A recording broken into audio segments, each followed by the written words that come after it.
తల్లికి వందనంపై వైసీపీ చేస్తున్న తప్పుడు ప్రచారం మానుకోవాలని ఏపీ మంత్రి లోకేష్ మండిపడ్డారు. తల్లికి వందనంలో 13,000 ఇచ్చి 2,000 తన ఖాతాలో పడ్డాయన్న వైసీపీ నేతలకు తీవ్ర పరిణామాలు తప్పవని స్ట్రాంగ్ వార్నింగ్ ఇచ్చారు.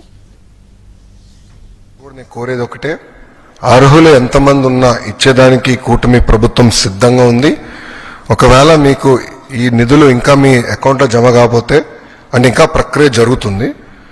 ఈ రోజు రేపెల్లుండి కూడా డబ్బులు పడితే అకౌంట్లో నెక్స్ట్ వీక్ నుంచి అంటే మండే నుంచి వాళ్ళ అకౌంట్లో నిధులు జమ కాకపోతే జూన్ 26 వరకు సమయం ఇస్తున్నాం.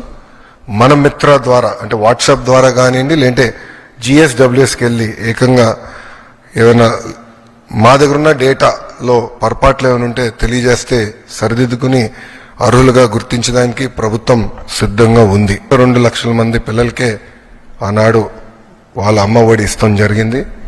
కూటమి ప్రభుత్వ అధికారులకు వచ్చిన తర్వాత అది ఇప్పుడు 67,27,27,000 మంది పిల్లలకి ఈరోజు నిధులు జమ చేస్తాం జరిగింది. గతంలో 5,540 కోట్ల రూపాయలు వాళ్ళ కార్యక్రమానికి ఖర్చు పెడితే సంవత్సరానికి కూటమి ప్రభుత్వం 8,745 కోట్ల రూపాయలు తల్లి అకౌంట్లో నిధులు జమ చేస్తాం జరిగింది. అంటే సుమారుగా 3,205 కోట్ల రూపాయలు అదనంగా కూటమి ప్రభుత్వం అందజేస్తుంది. అంటే 5 సంవత్సరాల్లో 16,000 కోట్ల రూపాయలు అదనంగా తల్లుల అకౌంట్లో కూటమి ప్రభుత్వం నిధులు జమ చేయబోతుంది. అదేనంటే 1 క్లాస్ 1 టీచర్ మోడల్. ప్రాథమిక పాఠశాల అంటే ప్రైమరీ పాఠశాలలో ఒక్కసారి కానీ చూస్తే కూటమి ప్రభుత్వ అధికారంలో వచ్చినప్పుడు కేవలం 1,200 పాఠశాలలు 1 క్లాస్ 1 టీచర్ ఉన్నాయి. అంటే ఫస్ట్, సెకండ్, థర్డ్ గ్రేడ్ ఉంటే ఒకే టీచర్ ఉండేవారు. సో ఒక రూమ్లో ఒక్కొక్క మూలలో ఇక్కడ 1వ తరగతి పిల్లలు కూర్చోబెట్టి, రామ్మూలలో 2వ తరగతి పిల్లలు కూర్చోబెట్టి, ఇక్కడ 3rd క్లాస్ పిల్లలు కూర్చోబెట్టి ఒకే టీచర్ ముగ్గురికి పాఠాలు చెప్తారు. మళ్ళీ లెర్నింగ్ అవుట్కమ్స్ ఎలా వస్తాయి? అందుకే 1 క్లాస్ 1 టీచర్ మోడల్ మేము తీసుకొచ్చాం.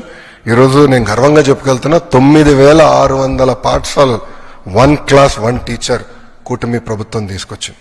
అంటే 8 టైమ్స్, సుమారుగా 7.5 టైమ్స్ మేము పెంచాం.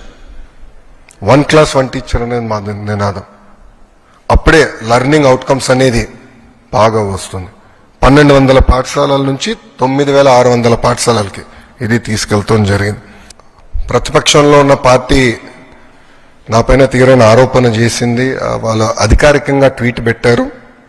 వాళ్ళకి నేను 24 గంటలు సమయం ఇస్తున్నా. 2,000 రూపాయలు నా బ్యాంక్ అకౌంట్కి వచ్చింది, నా జోబులోకి వచ్చిందని వాళ్ళు అంటున్నారు కనుక నిరూపించండి, లేదంటే ఆ స్టేట్మెంట్ విత్డ్రా చేయండి. ఈ 2 చేయకపోతే చాలా తీవ్రమైన పరిణామాలు ఉంటాయి. లీగల్గా నేను దీనిపైన ముందరికి వెళ్ళాలని నిర్ణయించుకుంటాం జరిగింది.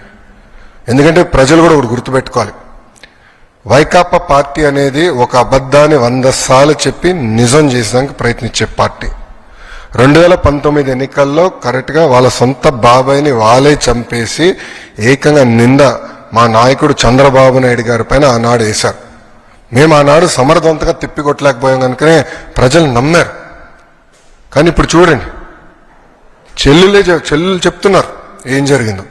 సో అలా అబద్ధాలు చెప్పి ప్రజలు నమ్మించడానికి ప్రయత్నిస్తున్నారు. ఈ 2,000 రూపాయలు నేను ఆ ట్వీట్ని నేను చదివాను. ఆ 2,000 రూపాయలు నా జోబుకి వచ్చిందన్నారు. వాళ్ళు నిరూపించాలి, లేదంటే ఆ స్టేట్మెంట్ వెనక్కి తీసుకోవాలి, లేదంటే to the fullest extent of the law I will take action against them.